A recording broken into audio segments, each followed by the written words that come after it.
Hello guys, आप सब कैसे हैं? आशा करते हैं आप सब ठीक होंगे। आज का कहानी है पुण्य का फल। एक धार्मिक कहानी। एक सेठ बस से उतरे। उनके पास कुछ सामान था। आसपास नजर दौड़ाई तो उनके एक मजदूर दिखाई दिया। सेठ ने आवाज देकर उसे बुलाकर कहा, अमुक स्थान तक इस सामान को ले जाने के लिए कितने पैसे लोगे?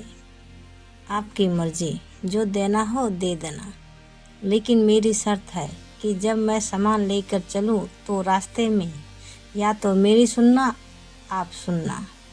सेठ ने डांट कर उसे भगा दिया और किसी अन्य मजदूर को देखने लगे। लेकिन आज वैसा ही हुआ जैसे राम वन गमन के समय गंगा के किनारे केवल केवट ही नाव थी।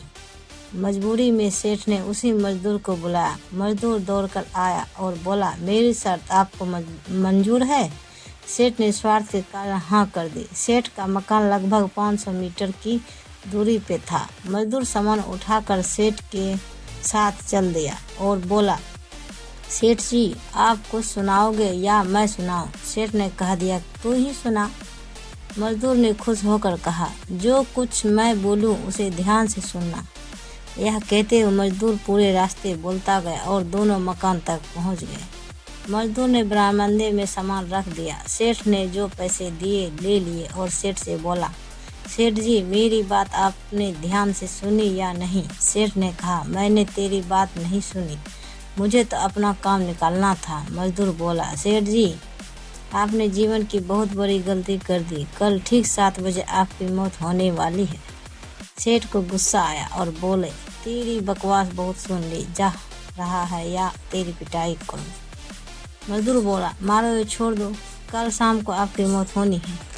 अब भी मेरी बात ध्यान से सुन लो। अब सेठ थोड़ा गंभीर हुआ और बोला, सभी को मरना है, अगर मेरी मौत कल शाम होनी है तो होगी, इसमें मैं क्या कर सकता हूँ? मजदूर बोला, तभी तो कह रहा हूँ कि अब भी मेरी बात ध्यान से सुन लो। सेठ बोला, सुना, ध्यान देकर सुनूंगा। मरने के बाद आप ऊपर जाओगे तो आपसे यह पूछा जाएगा कि हे मनुष्य, पहले पाप का फल भोगोगे या पुण्य का?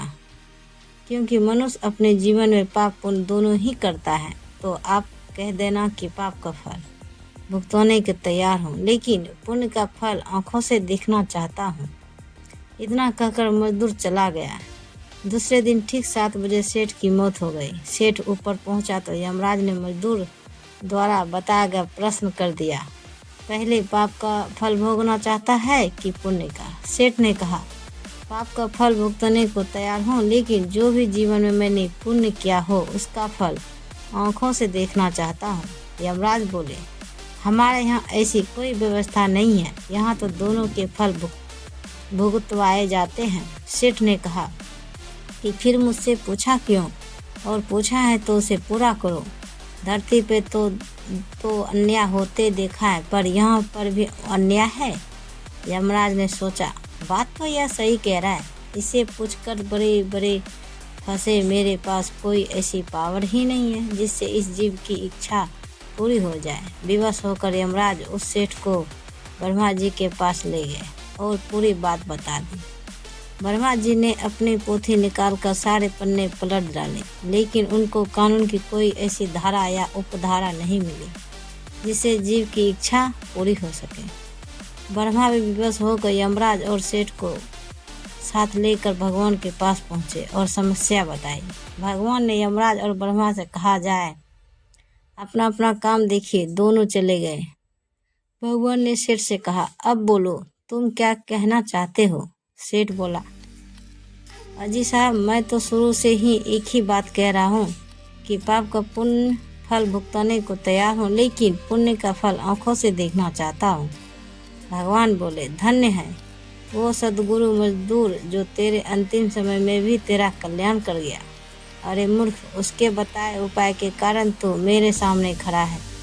अपनी आंखों से इससे और बड़ा पुण्य का फल क्या देखना चाहता है? मेरे दर्शन से तेरे सभी पाप भस्मीभूत हो गए। इसलिए बचपन से हमको सिखाया जाता है कि गुरुजनों की बात ध्यान से सुननी चाहिए। पता नहीं कौन सी बात जीवन में कब काम आ जाए।